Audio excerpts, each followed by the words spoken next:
एक टीचर की ड्यूटी होती है कि वो अपने स्टूडेंट को सही रास्ता दिखाए, पर क्या हो जब वो खुद ही गलत रास्ते पर निकल पड़े। ये कहानी एक कैथोलिक स्कूल की टीचर की है जो अपने स्टूडेंट से सेक्सुअली ऑब्सेस्ड हो जाती है, और उसका क्या रिजल्ट होता है वो हमें मूवी में पता चलेगा। So let's begin. मूवी की शुरुआत में हम एक लड़के जेसन को देखते हैं जो सोशल मीडिया हैंडल्स पर लाइव आकर म्यूजिक के थ्रू अपनी फीलिंग्स शेयर करता है। उसका यह मानना था कि उसके पेरेंट्स को उसकी कोई फिक्र नहीं है। एक्चुअल में वो म्यूज़िक में इंटरेस्टेड होने की वजह से अपने एकेडमिक्स में उतना ब्रिलियंट परफॉर्म नहीं कर पाता था जितना उसकी बहन कर लेती थी। इसलिए उसके डैड उसे हमेशा उसकी बहन जोई से कंपेयर करके ताने मारते रहते थे। समर वेकेशंस ओवर होती है और जेसन और जोई अपने स्कूल में वापस आ जाते हैं। ये एक टॉप क्लास कॉन्वेंट स्कूल था। उसी दिन एक न्यू सिस्टर सोफिया का ट्रांसफ़र उनके स्कूल में हुआ था। सिस्टर सोफिया देखने में यंग और ब्यूटीफुल थी। जब सिस्टर सोफिया की जेसन की क्लास में फर्स्ट क्लास होती है, तब जेसन की सिस्टर जोई, जो कि एक टॉपर भी है, वो सिस्टर सोफिया से क्लास स्टार्ट करने से पहले मॉर्निंग प्रेयर के लिए कहती है। पर सिस्टर सोफिया जोई को ही मॉर्निंग प्रेयर स्टार्ट करने के लिए कह देती हैं। जब जोई मॉर्निंग प्रेयर कर रही होती है तो वो नोटिस करती है कि सिस्टर सोफिया, जो कि खुद एक नन है, उन्हें मॉर्निंग प्रेयर भी नहीं आती, जो उसे बहुत स्ट्रेंज लगता है। क्लास के टाइम पर जब जेसन उनके स्कूल की पॉपुलर लड़की सारा से बात कर रहा होता है, तो ये सब देख सिस्टर सोफिया नाराज होकर सारा को जेसन की सीट से अलग बैठा देती है। स्कूल ओवर होने के बाद सोफिया जेसन से पूछती है कि क्या सारा उसकी गर्लफ्रेंड है, पर जेसन क्लियरली मना करते हुए कहता है कि हम सिर्फ दोस्त हैं। और ये सुनते ही सोफिया एक राहत की सांस लेती है, मतलब कुछ तो अजीब था। अगले दिन सोफिया जेसन और सारा को किस करते हुए देखती है, जिससे वो उन दोनों पर चिल्लाती है और सारा को अकेले में वार्निंग देती है कि जेसन से दूर रहो, नहीं तो ये सब तुम्हारे लिए अच्छा नहीं होगा। जिसके बाद जेसन से भी कहती है कि तुमने मुझे अपने और सारा के बारे में रॉन्ग इन्फॉर्मेशन दी, इसलिए मैं अब तुम्हें पनिश करूंगी। स्कूल ओवर हो जाने के बाद टीचर्स के हॉस्टल में आकर मुझसे मिलो। स्कूल ओवर होने के बाद जब जेसन सिस्टर सोफिया से मिलने उसके हॉस्टल रूम में आता है, तो गेट ओपन होने की वजह से वो देखता है कि सिस्टर सोफिया ने सारे कपड़े नहीं पहने हुए थे। जेसन सोफिया को थोड़ी देर ऐसे ही देखता है और बिना कुछ बोले वहां से चला जाता है। अब हम देखते हैं कि ये सब कोइंसिडेंटली नहीं हुआ था, बल्कि ये सब सोफिया का प्री प्लान था। सिस्टर सोफिया चाहती थी कि जेसन उसे ऐसे देखकर उसकी तरफ अट्रैक्टिव फील करे। सिस्टर सोफिया अपने इरादे में कामयाब भी हो जाती है, क्योंकि उस रात जेसन सिर्फ सोफिया के बारे में सोचता रहता है। नेक्स्ट डे जब सारे स्टूडेंट्स वीकेंड पर अपनी अपनी फैमिली के पास जा रहे थे, तब सिस्टर सोफिया जेसन और सारा को एक बार दोबारा एक साथ देखती है, जिससे उसे बहुत गुस्सा आता है। वो स्कूल की प्रिंसिपल सिस्टर रेबेका से कहती है कि मेरी आंट की तबीयत खराब है, इसलिए मुझे उनसे मिलने जाना होगा। सिस्टर रेबेका भी उसे छुट्टी दे देती हैं। रात को सोफिया सीधे जेसन के घर पर जाती है, जहाँ वो जेसन को चुपके से गाना गाते हुए सुनती है। जेसन को सारा का कॉल आता है, जिससे सोफिया को लगता है कि सारा के होते हुए वो जेसन के कभी भी करीब नहीं आ सकती। इसीलिए स्कूल दोबारा ओपन होते ही वो एक रात को सारा के रूम में जाकर उसकी बुक में ड्रग्स रख देती है। नेक्स्ट डे जब सारा वो बुक ओपन करती है, तो सोफिया उसे वहां रंगे हाथों पकड़ लेती है, जिसका सहारा लेकर सोफिया उसे सिस्टर रिबेका से स्कूल से सस्पेंड करा देती है। यही नहीं, वो जेसन के रूम में भी शराब छुपा देती है, जिसके बाद रूम चेकिंग का आइडिया देते हुए सिस्टर रेबेका और फादर के नोटिस में वो शराब की बोतल लाती है। जब फादर और सिस्टर रेबेका जेसन को भी सस्पेंड करने वाले थे, तब सोफिया ने ये आइडिया देती है कि उसे पनिशमेंट के रूप में वीकेंड्स पर स्कूल में गार्डनिंग और क्लीनिंग करनी चाहिए, और पनिशमेंट के दौरान वो खुद उस पर नजर रखेगी। सिस्टर रेबेका और फादर जेसन को यही पनिशमेंट दे देते हैं। सोफिया ऐसा इसलिए करती है ताकि जेसन उसे अच्छा समझे और वो वीकेंड पर उसके साथ टाइम स्पेंड भी कर सके। अब हमें फ्लैशबैक में सिस्टर सोफिया की हकीकत दिखाई जाती है।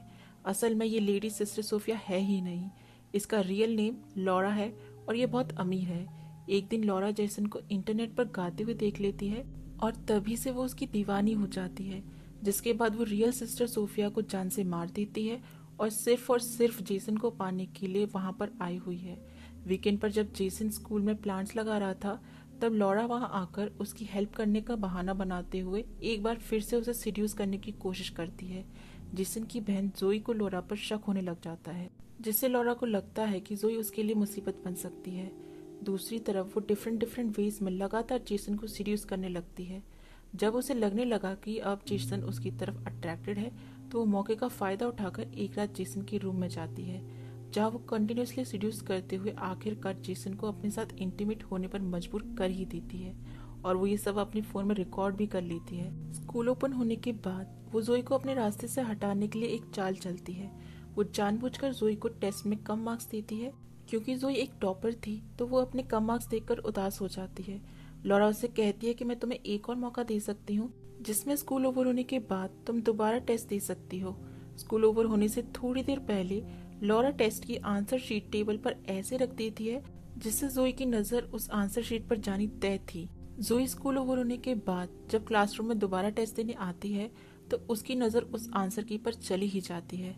तभी लॉरा आकर उसे पकड़ लेती है, जिसके बाद वो जोई पर चीटिंग करने का इल्जाम लगाते हुए सिस्टर रेबेका से उसे सस्पेंड करने के लिए कहती है। लेकिन यहाँ पर उसकी ये चाल फेल हो जाती है क्योंकि जोई एक टॉप क्लास स्टूडेंट थी और उसकी ओवरऑल परफॉर्मेंस की वजह से प्रिंसिपल सिस्टर रेबेका उसे सस्पेंड नहीं करती। जैसा कि हम स्टार्टिंग से देखते आ रहे थे कि जोई को लॉरा पर पहले ही दिन से शक हो रहा था। वो सिस्टर रेबेका से कहती है कि मुझे सिस्टर सोफिया अजीब लगती हैं, उन्हें तो मॉर्निंग प्रेयर तक नहीं आती। लेकिन सिस्टर रेबेका को लगता है कि जोई ये सिर्फ गुस्से में बोल रही है और वो उसकी बातों को इग्नोर कर देती है। दूसरी तरफ जेसन को अपनी ही स्कूल टीचर के साथ इंटीमेट होने की वजह से गिल्ट हो रहा था, इसलिए वो चर्च में कन्फेशन करने जाता है जहाँ पर लॉरा आ जाती है और वो दोनों एक बार फिर से वहीं पर मेकआउट करते हैं। वीकेंड पर जब सब घर जाने लगते हैं तो लॉरा एक बार फिर से सिस्टर रेबेका से झूठ बोलकर स्कूल से चली जाती है। वीकेंड पर डिनर के टाइम जेसन अपने पेरेंट्स से स्कूल में से 1 साल के लिए ड्रॉप आउट लेने के लिए परमिशन मांगता है ताकि वो अपने म्यूजिक करियर पर ध्यान दे सके। लेकिन उसकी और उसकी डैड की इस बात पर बहस हो जाती है, जिस बात से गुस्सा होकर वो सीधे सारा की पार्टी में चला जाता है, जहाँ जब सारा उसे किस करने लगती है तो उसके दिमाग में सिर्फ लॉरा का ही चेहरा घूम रहा था, जिस वजह से वो सारा को रोक देता है और खुद पार्टी से बाहर आ जाता है। उसके हाथ में एक बियर की बोतल भी होती है और अंडर एज ड्रिंकिंग के कारण जब पुलिस उसे पकड़ने वाली होती है तो लॉरा वहां आकर जेसन को पुलिस से बचा लेती है, जिसके बाद लॉरा जेसन को अपने साथ एक होटल में ले जाती है। लॉरा के वहां आ जाने से जेसन को पता चल जाता है कि ये सिर्फ एक इत्तेफाक नहीं था, बल्कि लॉरा उसका पीछा कर रही थी। लॉरा भी उसे हकीकत बताती है कि हाँ, वो उसका पीछा कर रही थी और आज ही नहीं बल्कि कई दिनों से वो ऐसा कर रही है। वो उससे बहुत प्यार करती है। वो उससे ये भी कहती है कि वो जेसन के साथ रहना चाहती है और उसके पास बहुत पैसा है तो जेसन उसके साथ कहीं दूर चले। लेकिन जेसन कहता है कि वो उससे कोई प्यार व्यार नहीं करता, बल्कि आज तक उन दोनों के बीच जो भी हुआ वो उसके लिए बहुत गिल्ट फील करता है। ये कहते ही वो वहां से चला जाता है। जब वो रोड के किनारे एक बेंच पर बैठा था तो उसके डैड आकर उससे सॉरी कहते हैं और उसके म्यूजिक करियर में वो जो करना चाहे उसकी परमिशन भी दे देते हैं। स्कूल रीओपन होता है और सारा स्कूल में वापस आ जाती है। जब सारा और जेसन एक दूसरे से स्कूल में बात कर रहे थे तो इससे लॉरा का खून खौलने लगता है, जिसके बाद जब सारा रात को अपने हॉस्टल रूम में नहा रही होती है तो लॉरा वहां आकर सारा का सिर वॉल पर मार मार कर उसे जान से मार डालती है और ऐसा दिखाती है कि मानो साबुन पर से पैर फिसलने की वजह से एक्सीडेंटली सारा की डेथ हो गई। जेसन को लॉरा पर शक होता है। वो उससे पूछता है कि सारा की डेथ में उसका तो कोई हाथ नहीं है। तब लॉरा क्लियर मना कर देती है। अब यहाँ पर जेसन को वो वीडियो भी दिखाती है जो उसने अपनी और जेसन की इंटीमेसी के टाइम पर बनाई थी। वो उसे ब्लैकमेल करती है कि जल्दी मेरे पास वापस आ जाओ वरना मैं ये वीडियो इंटरनेट पे अपलोड कर दूंगी, जिस वजह से जेसन एकदम से घबरा जाता है और हमेशा परेशान और खोया खोया रहने लगा था। जब वो और उसकी बहन जोई वीकेंड पर घर जाते हैं तब जोई अपने भाई को इतना टेंशन में देखकर पूछती है कि तुम्हें एक्चुअल में हुआ क्या है, तुम इतने परेशान क्यों रहते हो। जेसन अपनी बहन को इन सब से दूर रखना चाहता था पर आखिर में उसे जोई को सब कुछ सच सच बताना ही पड़ता है। जोई और जेसन मिलकर ये डिसाइड करते हैं कि वो सिस्टर सोफिया का असली चेहरा सबके सामने लाकर रहेंगे। वहीं हम देखते हैं कि इस वीकेंड पर लॉरा ने छुट्टी के लिए ये बहाना बनाया था कि उसकी आंट जो इतने दिनों से बीमार थी उनकी डेथ हो चुकी है।